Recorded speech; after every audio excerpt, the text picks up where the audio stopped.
ஏன்னா நிறைய பேர்த்துக்கு இருக்கக்கூடிய ஐயப்பாடு, அதுவும் சமீப காலமாக இது அனைவர் மனதிலும் எழுந்திருக்கிறது. மனம் குழப்பமாக இருக்கும் பொழுது, மனம் சஞ்சலமாக இருக்கும் போது, மனது தெளிவாக இல்லாத நிலையில் நாம் ஆலயத்திற்குள் பிரவேசம் செய்யலாமா அப்படிங்கிற அந்த கேள்வி, கோயிலுக்குள்ளே போகலாமா அப்படின்னு ஒரு கேள்வி. உண்மையாகவே இது போற்றப்படக்கூடிய கேள்விதான். ஏன்னா உடல் சுத்தம் மட்டும் இருந்தால் போதுமா அப்படிங்கிறதுக்கான கேள்வி தான் இது. கண்டிப்பாக மன சுத்தம் இருக்க வேண்டும். கோவிலுக்குள் செல்லும் பொழுது மனம் தெளிவான நிலையில் இருக்கும் பொழுது தான் அங்கே இருக்கக்கூடிய ஆற்றல்களை நம்மால் உணர்ந்து கொள்ள முடியுங்கிறது ரொம்ப யதார்த்தமான பதில் அதற்கு.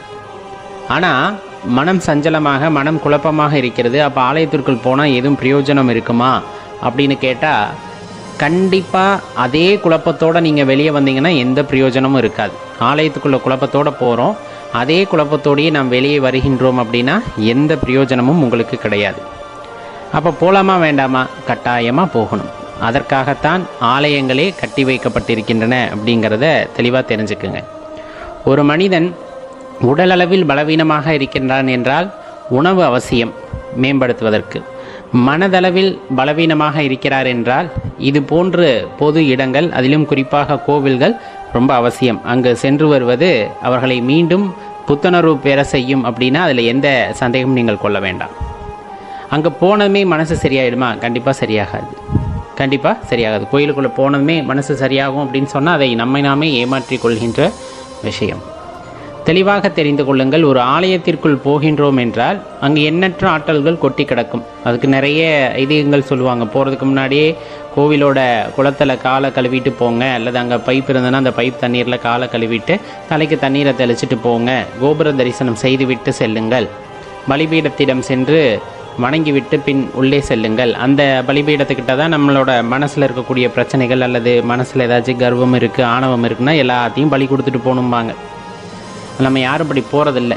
ஆனால் குழப்பமான மனதுடன் உள்ளே போய் வெளியே வரும்போது தெளிவாக வர வேண்டும் என்றால் சில விஷயங்களை செய்ய வேண்டும். அது என்ன அப்படிங்கிறத தான் நம்ம இப்போ பார்க்க இருக்கோம். முதலில் செய்ய வேண்டியது, எவ்வளவு குழப்பமாக சென்றாலும் கோவிலின் முறைப்படி கோவிலின் மூலவரை தரிசனம் செய்து விடுங்கள். முதலில் அவர்கிட்ட போய் நீங்கள் எதுவுமே கேட்க வேண்டாம். என் மனசு குழப்பத்திலிருந்து விமோக்ஷனத்தை கொடுங்க அப்படி இப்படின்னு கேட்க வேண்டாம். அவருக்கே தெரியும். ஆலயத்தை நாடி நீங்கள் வந்திருக்கிறீர்கள் என்றால் உங்கள் குறை என்னவென்று அவருக்கு தெரியும். அமைதியாக முறைப்படி ஆலய தரிசனம் செய்துவிட்டு அமைதியாக ஒரு இடத்திலே ஒரு 2 நிமிடம் அந்த இடத்திலே அமர்ந்து கொள்ளுங்கள். பெரிய ஆலயமாக இருக்கிறது அப்படின்னா உளவார பணிகள் அங்கங்கே செய்துக்கிட்டு இருப்பாங்க, நீங்களும் போய் இணைந்து கொள்ளலாம். சின்ன ஆலயங்களாக இருக்கிறது என்றால் உளவார பணிகள் அங்கு செய்வதற்கு ஆள் இருக்க மாட்டார்கள். நீங்களே அங்கே யார்கிட்டையாவது கேட்டு அந்த இடங்களை தூய்மை செய்வதற்கான பொருட்கள் ஏதேனும் இருந்ததுன்னா அதை வாங்கி கொண்டு ஒரு 10 நிமிடம் அவ்வாலயத்தை தூய்மை செய்ய முற்படுங்கள். நீங்கள் செய்வது ஆலய தூய்மை அல்ல, உங்கள் மனதை தூய்மை செய்கிறீர்கள் அப்படிங்கிறத தெரிஞ்சுக்குங்க. ஆலயத்தை தூய்மை பண்ணுறதுக்கும் இதுக்கு என்ன சம்மந்தம்னு நீங்கள் கேட்கலாம். கண்டிப்பாக இருக்குது. அந்த ஆலய தூய்மையை முடித்துவிட்டு உங்களால் எவ்வளவு முடியுதோ அந்த வேலையை முடித்து விடுங்கள். பின்பு ஒரு இடத்திலே அமைதியாக அமர்ந்து விடுங்கள். அமர்ந்துவிட்டு முன்பின் தெரியாதவர்களாக கூட இருக்கலாம், அவர்களிடம் ஏதேனும் இறைவனை பற்றி பேச ஆரம்பியுங்கள். அதில் அந்த கோவிலுடைய வரலாற்றை பற்றி கேளுங்கள். அங்கு யாரும் இல்லை என்றால் அர்ச்சகர்கள் இருந்தால் கோவில் வரலாற்றை பற்றி கேளுங்கள். அந்த இடத்திலே நடத்தப்பட்ட அதிசயங்களை பற்றி கேளுங்கள். இந்த கோவிலிலே என்னென்ன அதிசயங்கள் நடந்திருக்கிறது என்று கேளுங்கள். இதையெல்லாம் கேட்கும் பொழுது ஏற்கனவே நீங்கள் வந்துட்டு கோவிலை தூய்மை செய்திருக்கிறீர்கள், இப்பொழுது பல விஷயங்களை பேச ஆரம்பிக்கின்றீர்கள். மனதை அமைதிப்படுத்தி இதையெல்லாம் முடித்துவிட்டு ஒரு 2 நிமிடம் தியானத்தில் ஈடுபடுங்கள். 2 நிமிடம் தியானம் என்பது உடனே எல்லாத்துக்கும் தியானம் சித்திக்காது. அப்போ என்ன பண்ணணும்னா, அமைதியாக ஒரு தரையில் விரிப்பை விரித்து அமர்ந்து கொண்டு 100லிருந்து 1 வரை தலைகீழாக பொறுமையாக எண்ணுங்க. மனமானது கொஞ்சம் கொஞ்சமாக தான் உங்களுடைய கட்டுப்பாட்டுக்குள்ளே வரும், உடனே வராது. ஏன்னா பெரிய துன்பமாக இருக்கிறது என்றால் உடனே கட்டுப்பாட்டுக்குள் வராது. இப்போ நம்ம சொன்ன மாதிரி கண்களை முழுவதுமாக மூடியிருக்கக்கூடாது, அதற்காக கண்களை திறந்தும் வைத்திருக்கக்கூடாது. பாதி மூடிய நிலையிலே மூக்கை உற்று நோக்கி நாம் சொன்ன இந்த 100லிருந்து 1 வரை தலைகீழாக எண்ணிவிட்டு பிறகு மனமானது கொஞ்சம் உங்கள் கட்டுப்பாட்டிற்குள் வந்தது போல தோன்றும் உங்களுக்கு. அந்த சூழ்நிலையிலே இறை மந்திரத்தை ஜபிக்க ஆரம்பியுங்கள். எந்த ஆலயத்தில் இருக்கிறீர்களோ அந்த ஆலயத்தினுடைய மூலவருடைய மந்திரமாக இருக்கலாம், அல்லது உங்கள் இஷ்ட தெய்வ மந்திரமாக இருக்கலாம். மனதிற்குள்ளே அம்மந்திரத்தை சொல்ல ஆரம்பியுங்கள். சொல்ல சொல்ல சொல்ல ஒரு சலனம் இருக்கத்தான் செய்யும். ஏன்னா மனசுக்குள்ளே கவலை இருக்குன்னா அவ்வளோ விரைவாக இறைவன் பக்கம் நம் மனது திரும்பாது, நல்லா தெரிஞ்சுக்குங்க. ஆனாலும் இந்த மந்திரத்தை நீங்கள் தொடர்ந்து சொல்ல சொல்ல ஒரு குறிப்பிட்ட அளவிலான கட்டுப்பாடு உங்களுக்கு கிடைக்கும். அது 108 முறை சொல்கிறீர்கள் என்று வைத்துக்கொள்ளுங்கள். செய்து முடித்த பிறகு அந்த மந்திரத்தினுடைய ஒவ்வொரு எழுத்துக்களாக உங்கள் மனதிலே நிலைநிறுத்துங்கள். ஓம் நம சிவாய என்று அடியேன் கூறுகிறேன் என்றால் நா அப்படிங்கிற அந்த எழுத்து மனதிலே நிலைநிறுத்த வேண்டும். அது எவ்வளவு நேரத்திற்கு மனதிலே நிலைநிறுத்துகிறது என்பதை பாருங்கள். அடுத்து மா என்ற எழுத்தை நிறுத்த வேண்டும். அதுபோல நாம் எந்த மந்திரத்தை சொன்னாலும் ஒவ்வொரு எழுத்தாக நிலைநிறுத்துங்கள்.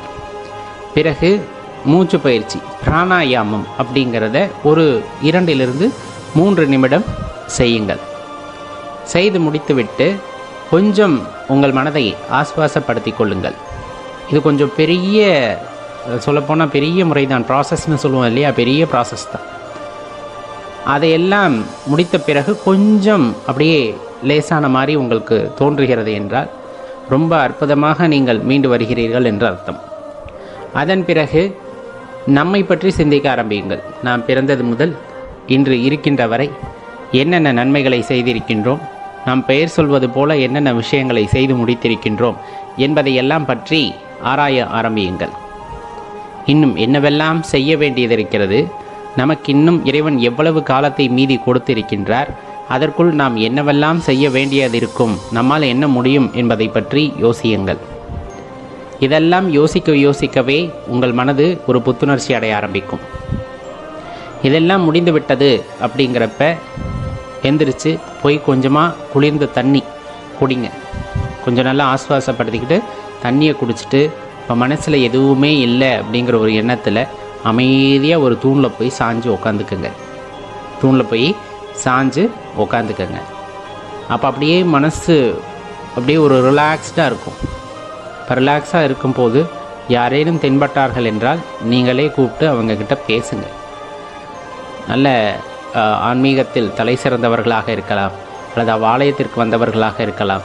நீங்கள் எதுவும் உங்களோட சுய தேவைக்காக பேச வேண்டாம், பொதுவாக பேச ஆரம்பிக்கலாம். பேசும் பொழுது இறைவனை பற்றியோ ஆலயத்தை பற்றியோ பேசி பாருங்களேன். நீங்கள் முன்னாடி ஆலயத்தை பற்றி பேசினதுக்கும் அர்ச்சகர்கிட்ட கேட்டீங்க இல்லையா, அதுக்கும் இப்போ நீங்கள் பேசுகிறதுக்கும் ஒரு பெரிய வித்தியாசம் அங்கே கண்டிப்பாக உண்டாயிருந்திருக்கும். ஆலயத்தை தூய்மைப்படுத்தவில்லை, நீங்கள் உங்கள் மனதை தூய்மைப்படுத்தி இருக்கிறீர்கள் என்பது இப்பொழுது உங்களுக்கு புரிந்துவிடும். அப்போ நாம் செய்கின்ற சிறு சிறு விஷயங்கள் நம்மை பக்குவப்படுத்துவதற்காகத்தான் இவ்வாலயங்கள் என்பதை நாம் புரிந்து கொள்ள முடியும். அவ்வாலயங்களிலே நிகழக்கூடிய சில விஷயங்களை உற்று நோக்கினால் பலதரப்பட்ட மக்களும் பலவிதமாக செயல்படுவார்கள். அவர்கள் அனைவருமே ஒரு குறையை தூக்கி கொண்டு வந்திருப்பார்கள். இப்போ நீங்கள் பேசுன மாதிரி நீங்கள் யார்ட்டையாச்சும் பேசுனீங்கன்னா அவங்க கவலையை அவங்கக்கிட்ட சொல்லுவாங்க. அப்போ உங்களுக்கு தோண ஆரம்பிச்சிடும், நம்ம பரவாயில்ல அப்படிங்கிற அந்த ஒரு எண்ணம் வந்துடும். ஏன்னா கஷ்டங்கள் ஒருத்தருக்கு மட்டும் வருவதில்லை, நமக்கு மட்டும் வருவதில்லை, அதுவும் நமக்கும் பெரிதாக வருவதில்லை. ஆனால் நாம் அதை பெரிதாக நினைத்து கொள்கிறோம் அப்படிங்கிறது தான் உண்மை. பல பேர்கிட்ட மனசு விட்டு ஆலயங்களில் பேசும் பொழுது நம் கஷ்டம் குறையுமா அப்படின்னா குறையாது. ஆனால் அதை பெரிதாக மனது எடை போடாது. இதெல்லாம் சமாளிக்கக்கூடியது தான் அப்படிங்கிற அந்த எண்ணத்திற்கு மனதானது வந்துவிடும். இது ஒரு நாளைக்குள்ளே எனக்கு மாறலை அப்படின்னா இதை தொடர்ந்து ஒரு 2 அல்லது 3 நாட்கள் செய்தாலே உங்கள் மனமானது படிப்படியாக பக்குவப்பட ஆரம்பிக்கும். எவ்வளவு கஷ்டத்தில் இருந்தாலும் நாம் அதிலிருந்து மீண்டு வந்து விடுவோம். எவ்வளவு பெரிய இழப்புகளை சந்தித்திருந்தாலும் அதிலிருந்து நாம் மீண்டு வந்து விடுவோம் அப்படிங்கிறது யதார்த்தமான உண்மைங்க. முயற்சி செய்து பாருங்கள், கண்டிப்பாக உங்களுக்கு பலனளிக்கும்.